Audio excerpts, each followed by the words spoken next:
Iqualki Sentaimni, 1898-1978.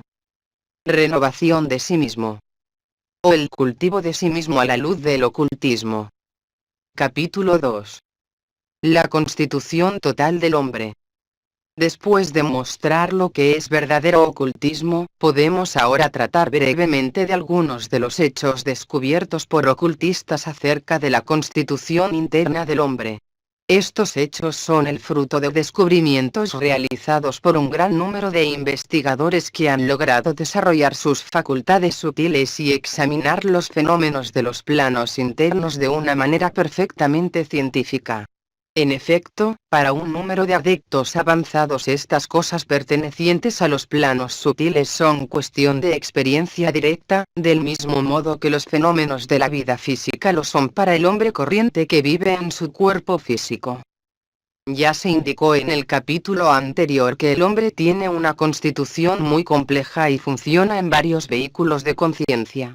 Su conciencia tiene sus raíces en el plano más elevado y es parte de la conciencia del logos de nuestro sistema solar, y desciende paso a paso hasta el plano físico que está, digámoslo así, en la periferia de la conciencia divina. En cada plano del sistema solar, esta unidad de conciencia individualizada se apropia materia de ese plano, y con ella prepara gradualmente un vehículo por medio del cual puede funcionar en ese plano con eficiencia cada vez mejor. Consideremos una de tales unidades de conciencia y anotemos de una manera amplia y general unos pocos hechos acerca de los vehículos que se apropia y la relación que hay entre ellos. El primer punto que anotar con respecto a estos vehículos es que, yendo de la periferia hacia el centro, los vehículos son menos densos y la conciencia va predominando más y más. Conforme a la teosofía, la totalidad del sistema solar tiene su base en la conciencia solar y de ella se deriva. Y la manifestación en los planos sucesivos significa una creciente materialización de la vida del logos y también que su conciencia se envuelve en velos cada vez más densos. En este descenso plano tras plano la conciencia pierde paso a paso sus poderes y atributos, hasta que al llegar al plano físico más externo estas limitaciones alcanzan su límite máximo. Es evidente, pues, que cuando la conciencia regresa hacia adentro, como en las prácticas de yoga, por ejemplo, y se reversa el proceso de descenso, estas limitaciones deben desaparecer una tras otra, y la conciencia debe ser capaz de funcionar con creciente libertad, acercándose siempre en este reverso progresivo al esplendor irrestricto e incondicionado de la conciencia divina. Este desprenderse de limitaciones y obscurecimientos lo experimenta todo yogi al transferir el centro de su conciencia de un plano a otro y acercarse más y más a la fuente de toda conciencia. Es necesario darse cuenta de este importante hecho, porque mientras vivimos en el plano físico, absortos en sus fenómenos pasajeros y comparativamente opacos, nos parece sumamente vívido y lleno de vitalidad, y en cambio las realidades de los planos superiores nos parecen irreales y nebulosas y por tanto sin atracción. Nos aterra perder el contacto con el plano físico, por temor a vernos privados de sus goces efímeros. No nos damos cuenta de que el plano físico es el más opaco de todos, y que la vida en este plano es un reflejo desfigurado y sombrío de los esplendores inimaginables que corresponden a los ámbitos superiores del espíritu. El segundo punto que tenemos que anotar con respecto a estos vehículos es que a pesar de la multiplicidad de ellos y las grandes diferencias en la índole de manifestaciones por medio de ellos, la conciencia que funciona a través de ellos es una misma y es un rayo de la conciencia divina. Al estudiar al hombre y su constitución tan compleja, por conveniencia podemos dividirlo en diferentes componentes. Pero esto no debe dar la impresión de que en él existen diferentes entidades que operan en él, unas dentro de otras. La conciencia que funciona por medio de un juego completo de vehículos, es indivisible. Pero sus diferentes aspectos van surgiendo en mayor o menor grado conforme a la índole y desarrollo del vehículo por medio del cual está trabajando en determinado momento. Y esta manifestación en un plano determinado depende de la naturaleza intrínseca del plano y de la coloración que la conciencia traiga de los otros planos por los cuales ha pasado antes. Por ejemplo, Cuando el individuo está funcionando por medio del vehículo físico, su conciencia está condicionada por la naturaleza del plano físico, pero todos los demás vehículos de la mónada están presentes al mismo tiempo en el trasfondo y están influyendo en su vida en este plano. Cuando muere, desecha el cuerpo físico, y enfoca su conciencia en el cuerpo emocional que queda condicionado por esa conciencia. Pero todos los demás vehículos siguen presentes en el trasfondo, modificando la manifestación. Cuando el hombre desplaza su conciencia deliberadamente de un plano a otro, cada vehículo va convirtiéndose en el foco de la conciencia mientras dura el samadhi, éxtasis, en tanto que los demás vehículos permanecen en el trasfondo. El hecho que acabamos de mencionar muestra la necesidad de encarar el asunto de la renovación de sí mismo de una manera comprensiva, tomando en consideración la totalidad de nuestra constitución. Todos nuestros vehículos están conectados entre sí y son interdependientes. No podemos modificar algunos sin modificar también los otros en alguna medida. El que busca salud emocional no puede aislar su vida emocional y tratarla separadamente. Tiene que considerar también su vida física y mental. Y si desea estar completamente sano tendrá que atender también a su naturaleza espiritual. El siguiente punto que tenemos que anotar con respecto a estos vehículos es el de que si bien cada vehículo está en su propio plano y la manifestación de conciencia por medio de ellos difiere en cada plano, parece que los vehículos funcionan en juego de tres. La conciencia que opera como un todo en cada uno de esos juegos de vehículos, es una unidad, aunque esta unidad esté subordinada y contenida dentro de la siguiente unidad mayor de manifestación de la conciencia. Los tres vehículos más densos, físico, emocional y mental inferior, forman el juego de vehículos de la personalidad, por medio del cual funciona muy limitadamente la conciencia. Constituyen la esfera de la personalidad. Los tres vehículos superiores, causal, intuicional y volitivo, forman el juego de vehículos de la individualidad, por medio del cual opera más ampliamente la conciencia. Constituyen la esfera de la individualidad, que incluye la de la personalidad. La individualidad está a su vez contenida dentro de la conciencia más amplia aún de la mónada. La mónada tiene sus raíces en el plano divino, funciona en el plano monádico, y ejerce su influencia sobre el plano volitivo de una manera que no podemos comprender desde nuestros planos inferiores. Y a su vez la mónada está incluida dentro de la conciencia omniabarcante del Logos, en forma incomprensible para nosotros. Vemos así que la mónada, la individualidad y la personalidad, son manifestaciones parciales y diferentemente limitadas de la conciencia del Logos. Cada una de estas manifestaciones es mayor que la que le sigue, y contiene dentro de su influencia las manifestaciones menores. En la terminología hindú se las llama respectivamente Paramatma, Jivatma y Jiva de mayor a menor. Tratemos de comprender lo que son estos tres componentes de nuestra constitución total, uno por uno. La personalidad es esa conciencia humana limitada y corriente que opera por medio de los cuerpos físico, emocional y mental inferior.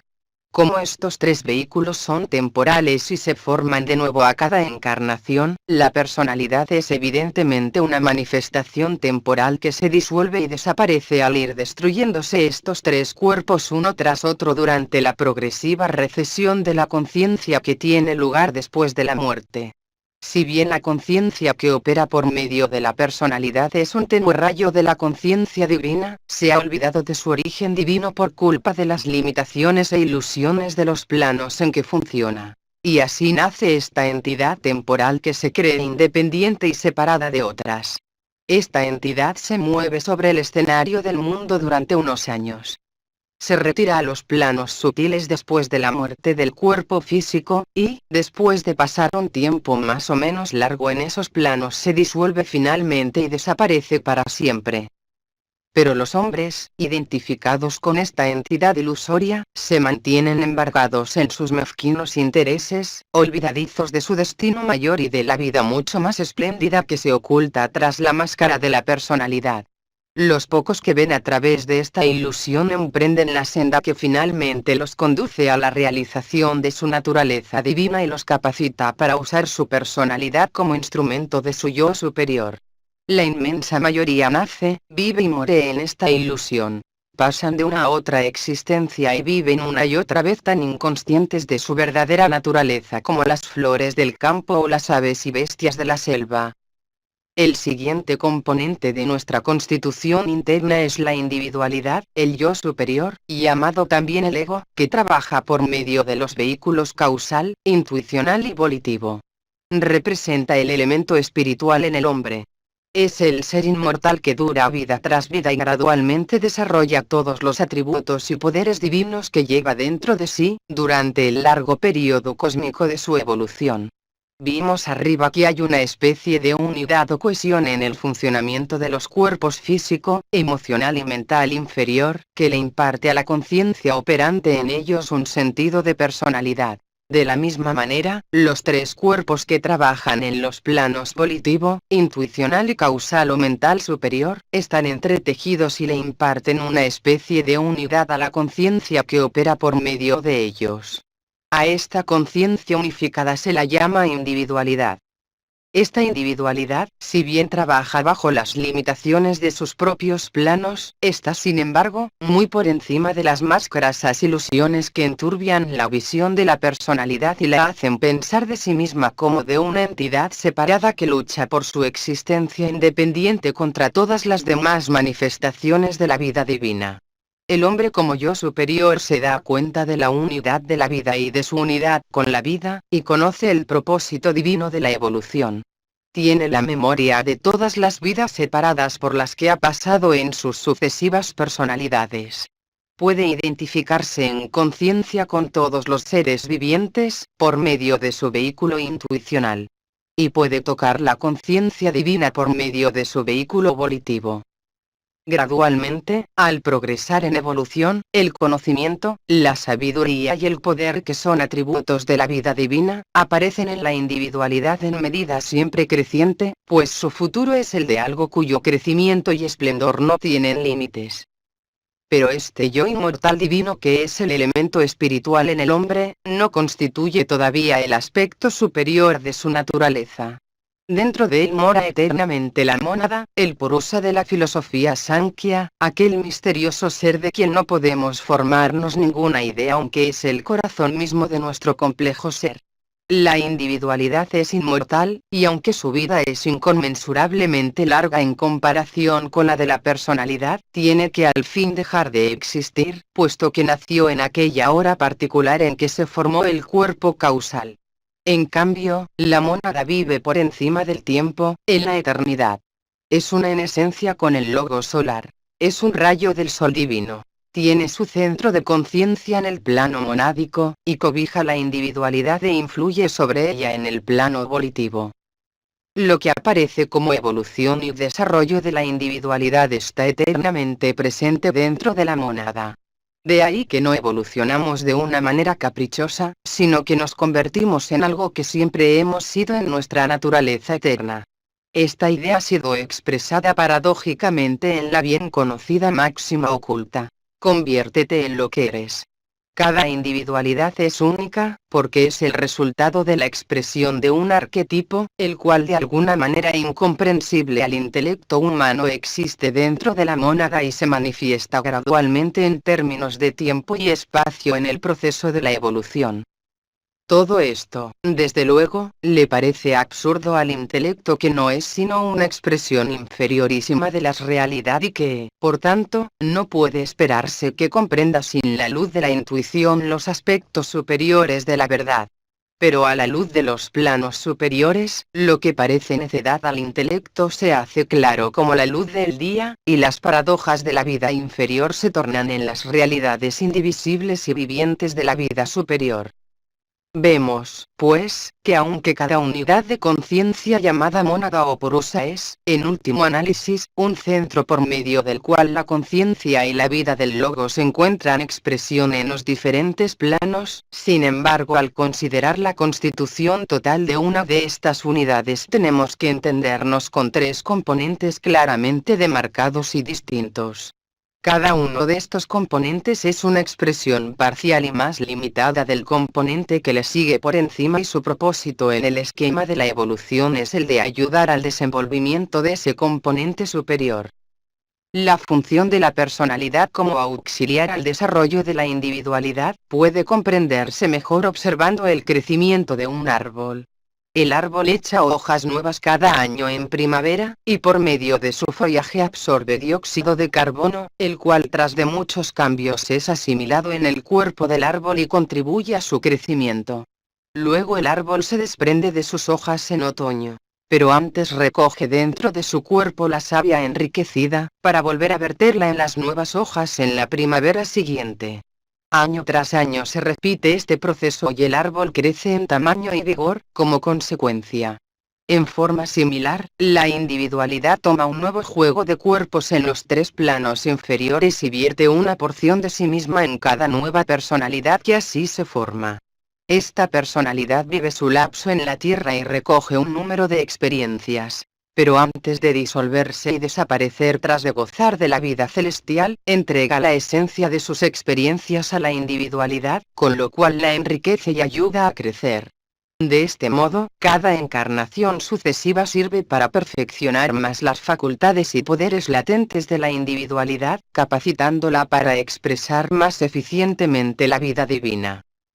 De una manera similar, pero que difícilmente podemos comprender, la individualidad es una expresión parcial de la mónada y ayuda a ésta a desarrollarse, aunque el verbo desarrollar apenas da una idea muy remota de ese proceso en los planos superiores que se refleja como evolución en los inferiores.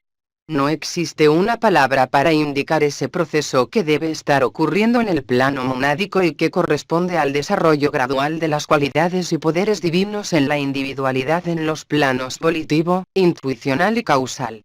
Sin embargo, algo de un orden mucho más grandioso debe estar ocurriendo en el plano monádico, porque todo cuanto sucede en los planos inferiores es un reflejo de algo más grande y bello que ocurre en los superiores. Como es arriba, así es abajo. No solo lo inferior es reflejo de lo superior, sino que todo cuanto sucede en los planos inferiores tiene su impacto e influencia en los superiores. Lo interno y lo externo, lo superior y lo inferior, aparecen afectándose recíprocamente a todo momento, y entre todos llevan a cabo el proceso que vemos como evolución o desenvolvimiento. La comprensión de la relación que subsiste entre la personalidad y la individualidad arrojará alguna luz sobre algunos de los problemas fundamentales de la vida espiritual. Puede verse por lo ya dicho que mientras la conciencia sigue confinada en la esfera de la personalidad y estamos identificados con esta entidad ilusoria que nace a cada encarnación, somos prácticamente esa entidad y tenemos que compartir su suerte. Si vivimos meramente en nuestros pensamientos y emociones, absortos por completo en los intereses temporales del yo inferior, al llegar la inevitable disolución de este yo sentimos que hemos muerto nosotros. Pero supongamos que deslizamos el centro de nuestra conciencia de la personalidad a la individualidad y nos damos cuenta cabal de que somos esa entidad espiritual que es consciente de su naturaleza divina. Entonces la personalidad queda reducida a un accesorio nuestro, a un ropaje, y no nos afecta realmente lo que le suceda a ella. Cuando un vestido nuestro envejece y se rasga no nos sentimos infelices, porque sabemos que podemos descartarlo y reemplazarlo. Pero cuando el cuerpo físico se nos pone viejo nos sentimos desdichados como si todo hubiera terminado para nosotros. ¿Por qué? Porque nos identificamos con el cuerpo físico aunque intelectualmente aceptemos que no es sino un instrumento. De suerte que el problema real de la vida espiritual consiste en trasladar nuestro foco de conciencia que ahora está situado en la personalidad, a la individualidad, y vivir desde este otro centro, usando la personalidad como un mero instrumento para los planos superiores. Cuando logramos hacer esto, seguimos todavía trabajando por medio de nuestros cuerpos físico, emocional y mental. Pero ahora estamos conscientes a toda hora de este dualismo entre nuestro verdadero yo y los cuerpos que usamos en los planos inferiores. Y también estamos conscientes de nuestra naturaleza superior, y al usar los cuerpos inferiores nos damos cuenta de que descendemos a ellos para usarlos en sus respectivos planos. Este establecimiento de la conciencia en los campos espirituales nos confiere libertad, inmortalidad y felicidad, porque nos independiza de la personalidad que está sujeta a toda clase de limitaciones como las de mudanza y muerte. La inmortalidad y la paz no pueden encontrarse jamás en la esfera de la personalidad. Es inútil buscarlas allí. Tal vez podamos prolongar nuestra existencia física cuanto queramos, y vivir en el mundo celeste por miles de años. Pero ha de llegar la hora en que las causas que generamos durante la encarnación se agotan, y esa personalidad se disuelve para no volver a existir jamás. Y así el hombre prudente que comprende este hecho y sabe que navega en un barco que algún día ha de fondear, aprovecha la primera oportunidad para buscar tierra firme desde donde pueda mirar imperturbado el océano embravecido de la existencia. Y esa tierra firme es esta conciencia espiritual que mora siempre dentro de nosotros y constituye nuestro verdadero hogar. En las últimas etapas de evolución el foco de conciencia se traslada más adentro aún y se estabiliza en el plano de la mónada, desde donde controla la vida de la individualidad. Siempre hacia adentro, hacia el centro que representa la conciencia del Logos, se mueve el foco de conciencia durante largos eones de nuestro progreso evolutivo, aunque jamás logre alcanzar ese centro. Entrarás en la luz, pero jamás tocarás la llama. Es necesario que el lector recuerde que evolución espiritual significa este traslado del centro de la conciencia hacia el centro divino de nuestro ser, y comprender más y más nuestra divinidad. No significa perfeccionar la personalidad, la cual por su misma índole seguirá siendo muy imperfecta y limitada. El desenvolvimiento espiritual de la individualidad se reflejará sin duda en la personalidad, pero solo en grado limitado porque las limitaciones propias de los planos inferiores impedirán su plena expresión. Es necesario recalcar esto, en vista de la confusión mental que algunas personas tienen respecto a esta cuestión. Fin del capítulo 2.